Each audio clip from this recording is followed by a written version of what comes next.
Twilight Gets a Puppy. By TDR. Chapter 75. Feeling Pinkie Kennel. Part 3. Are you sure you're okay, dear? Mrs. Cake asked the white unicorn with the bag of ice on his head. It's fine, ma'am. I received worse while training. Shining Armor smiled. The toothless alligator was a new one though. Yes, Gummy is a bit of a surprise to every pony at their first meeting. Mrs. Cake sighed looking up as Pinkie Pie and Twilight came down the stairs. You do magic, what's the difference? Pinkie Pie sighed, clearly getting tired of Twilight's denial of her abilities. Ross seemed tired of the conversation as well, given he pushed past the two mares to check up on Shining as they continued to argue. Huge. Twilight growled. Oh crap, Shining sighed as Ross slapped his face. For one thing, magic is something you study and practice. It only happens when you decide to do it, to make something specific, that you choose to happen, happens.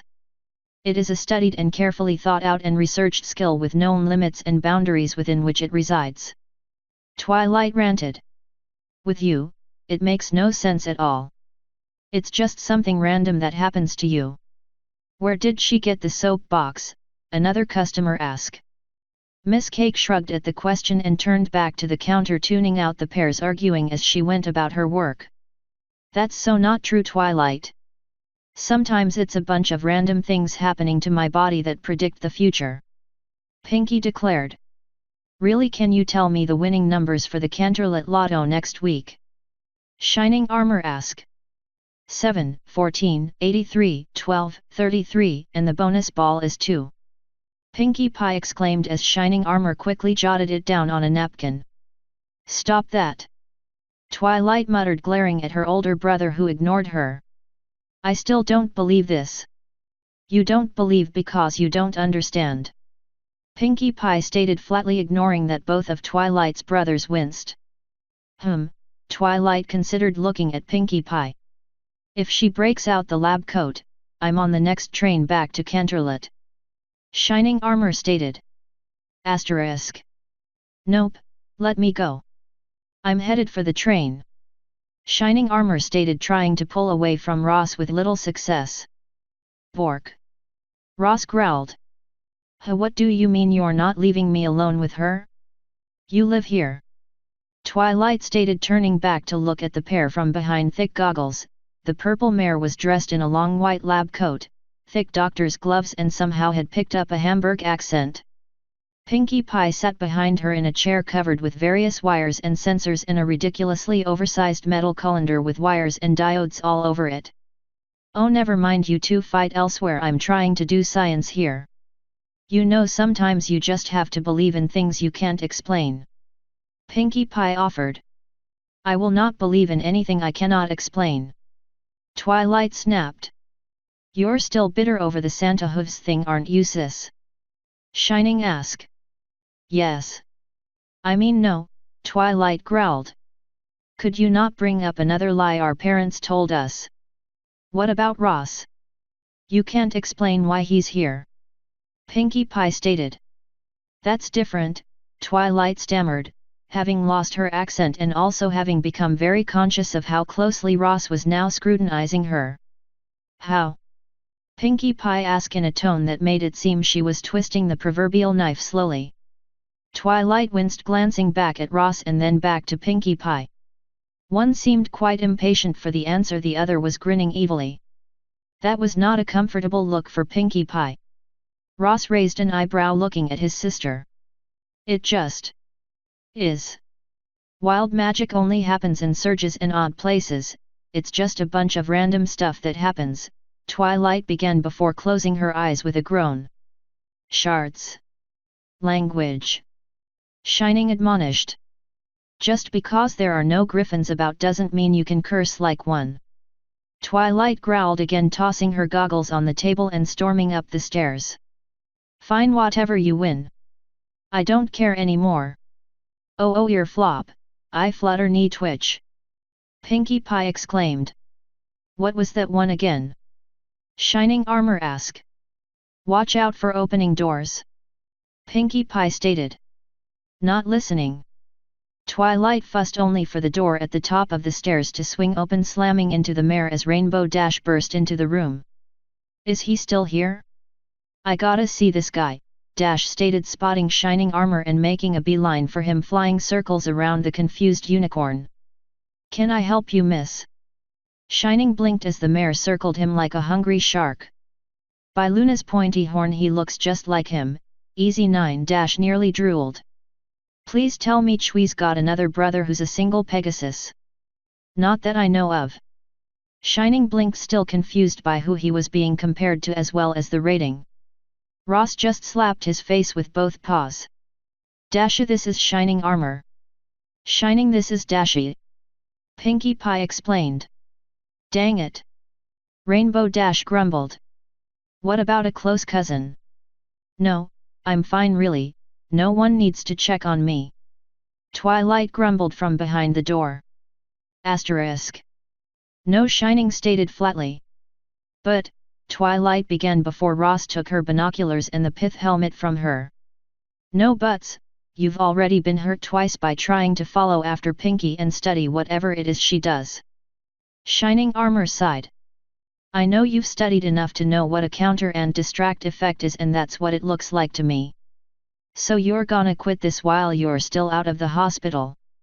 But, it can't be that, those are only on spell books and certain scrolls to make studying them impossible. Twilight stammered. Only high-level spellcasters can set that sort of trap. Woof. Bark yip.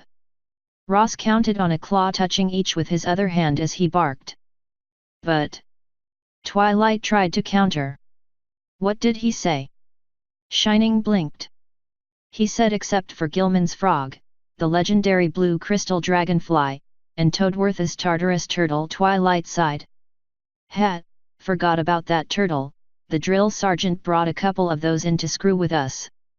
In any event, that's 3 creatures with wild magic that makes them near impossible to study, scrutinize, or even examine too closely because of the C&D effect. One of the other recruits' tail caught fire when he looked too hard at that turtle. Shining offered. With how potent Pinkie's version seems to be, I expect you'd have a piano fall on your head or you'd get attacked by bees if you pushed it. But, science. Twilight whined. Is not always the best choice. We live in a world stuffed with magic, Twily. Sometimes there isn't a logical reason for something. I mean, heck, didn't the Shetlands explode because of too much technological advancement? Shining, that's from the expanded race guide of ONO, not real life. Twilight deadpanned. Right, either way Pinkie's gone and I'm starving. Lunch? Lunch. Shining offered as Ross agreed, picking up the protesting Twilight and walking out the door. In the middle of the library a steamer trunk sat, one that had previously been downstairs. As the door closed it shook a little, the lock rattling. Hey guys, you wanna let me out, it's kinda cramped in here? Twilight? Ross? Any pony? Look, I'm sorry I hit on your brother, I didn't know he was taken. Come on, let me out. Rainbow Dash fussed from inside the chest. Guys? Hello? Crap. Asterisk. Ross leaned around the massive pile of food from one side while Twilight leaned around the other to look at their brother, who was currently wolfing down the massive meal at a breakneck pace. Hasn't Cadence broken you of this habit yet? Twilight asked. Shining paused, gulping down half a sandwich. Only when she's around, otherwise I fall back to my drill eating habits. Trying to set a ECA speed record for eating. Twilight raised a brow. Hey, it became ingrained after the ridiculous amount of times the drill sergeant made us rush through meals to do something else. With everything I got into the habit of doing in basic, this is by far the least worrying habit I could have kept. Woof. Right, unless you choke to death, and Ross eats less than you and he's twice your size. He also eats magic, mine included. Food equals power and all that. Shining said between bites, somehow managing to put a dent in the tray of food he had. Besides, I'm a lightweight compared to some of the other guards. We burn through a ton of calories with what we do. I thought you were one of Cadence's guards. Twilight offered. Only when she travels, otherwise I'm usually in charge of a couple of units in the 666th. Shining offered. We tend to be stuck on a lot of patrols and away missions, in other words no decent food. Cadence isn't too happy with it, but I don't mind that much. It's important work and much less dull than standing in place for hours at a time as a normal guard. Though I hear the night guard gets a lot of odd jobs as of lately. Yeah, we can believe that. Twilight deadpanned. I heard about Ross's new grandma. Shining smiled as Ross growled. Cadence thinks it's cute. Of course she does, and I bet my old foal sitter is dying to help Princess Luna find Ross a mare friend too. Twilight smirked. I do know exactly how many of my dates were set up by her. Probably. Anyway, speaking of Cadence, I kinda want your thoughts on something. Shining Armor stated, pointing a hoof at Ross and Twilight. Oh? Twilight asked as Ross's ears perked up. Sometime soon I should be getting my final posting as guard captain, as my tour will be over. I'm going to try for Canterlot, or at least nearby it enough that I can live there. Shining offered. So maybe Ponyville even. There's only a few places close enough for Canterlot to be a reasonable commute, and we do have a guard station here. Twilight considered. Afraid it's not as simple as that. Ponyville's still too small to have more than a squad here. It would either be Canterlot or Everfree Post 3, north of Rambling Rock Ridge. Shining explained. Okay, then why around Canterlot then? I figure you could have the pick of your post anywhere in Ekis. Twilight questioned. Well, because Cadence lives in Canterlot, and once I'm actually settled I'm going to ask her to marry me. Seriously? Twilight asked as she and Ross stared at their older brother. Of course. I wanted to run it by you too because Mom would overreact and we've not been on the best terms with Dad for a while. Twilight squeaked until Ross clamped a paw over the excited mare's mouth as she flailed. A glare from the moondog was enough to make those that took notice decide it was none of their business what was going on at the table, save one skittish-looking earth pony with green eyes who didn't seem to be eating anything. Okay Chui, please calm down, Shining Armor pleaded. It probably won't be until next year anyway. Sorry, but this is awesome. You couldn't do any better than Cadence as a wife, it's perfect. Twilight gibbered. Seriously though, she could do a lot better than you. Something has got to be wrong with that mare. Shining Armor and Twilight both turned to glare at Ross, who grinned wickedly. Dude, one of the rare times you say anything I can understand and it's to insult me. Shining accused as Ross snickered. Harsh. Any further conversation was cut off as Pinkie Pie rushed up to the table in a panic, her body doing some rather odd movements. Twilight, something's gonna happen and it's a doozy. Pinkie yelped. Author's note.